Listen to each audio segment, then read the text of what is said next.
In today's video, we're going to talk about cash flow and why it's important to the overall health of your business.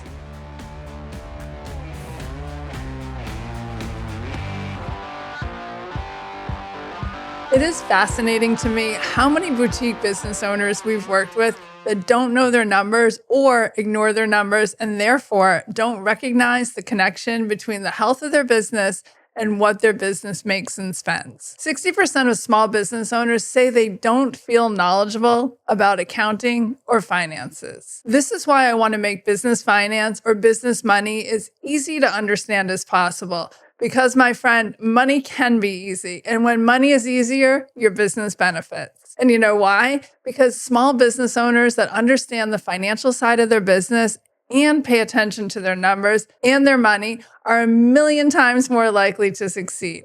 I just made up that stat, but I know there's a stat out there somewhere to back this up. But I did hear a stat years ago at a wedding conference in Las Vegas that pointed out that business owners like us only keep about 25 cents for every dollar we bring in. This stat really hit home. To put that in perspective, if you want to earn $50,000 a year in your creative business, you need to have sales of $200,000. You need to book $200,000 in your services or whatever it is that you sell. Every dollar matters. So we need to understand what comes in, what goes out, and what is left over. Or if not left over, where are you coming up short? How do we get this answer?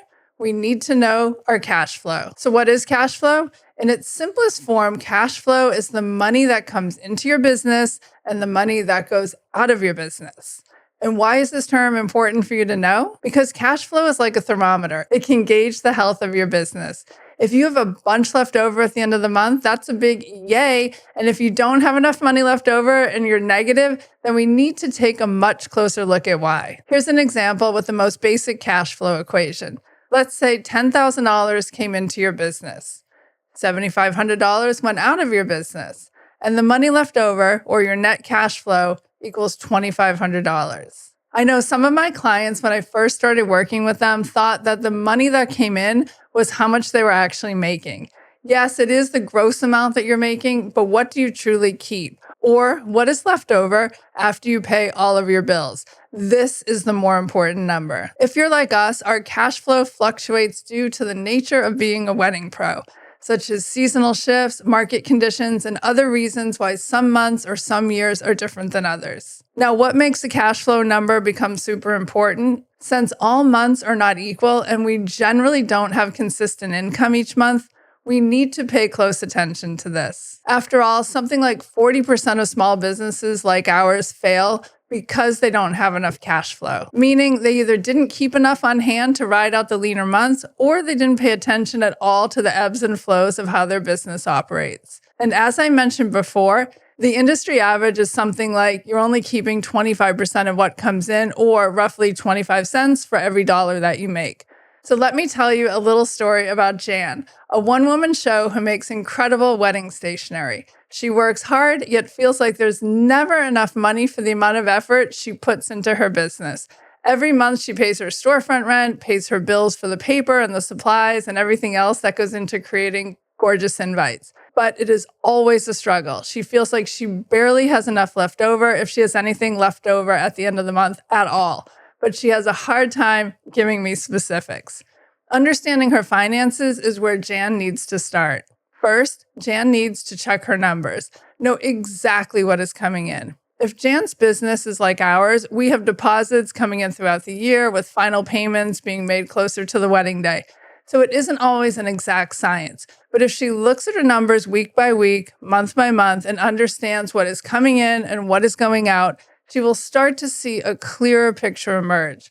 And since she's been doing this for several years, she can compare numbers year over year, giving her an even clearer picture of her business. And then she really needs to track those expenses. Where is all her money going? And when you really start to pay attention, you may see expenses you have that you can trim or that you don't need at all. Or you might discover spot situations where you might be overspending.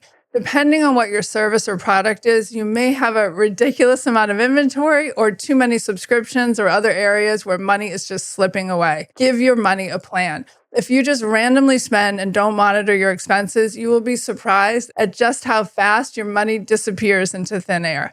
So have a really good understanding of what you're spending and where. So when Jan started paying close attention, she definitely noticed a few places where she could work on trimming her expenses. She made a goal to reduce her expenses by 10% while also trying to increase her bookings.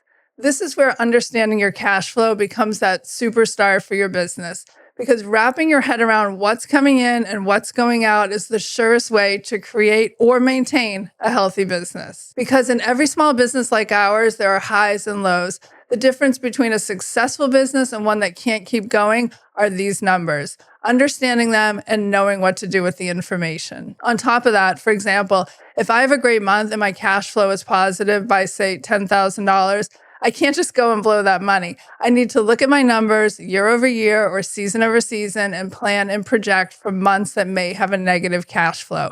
By planning like this and paying attention to these key numbers, you will be able to, quote, save for a rainy day or be prepared. And how I want you to be prepared is to have a rainy day fund, especially when you're starting out. Having this little cushion so that you can handle an expense that comes out of the blue, or you can still pay yourself and pay your bills in the slower months.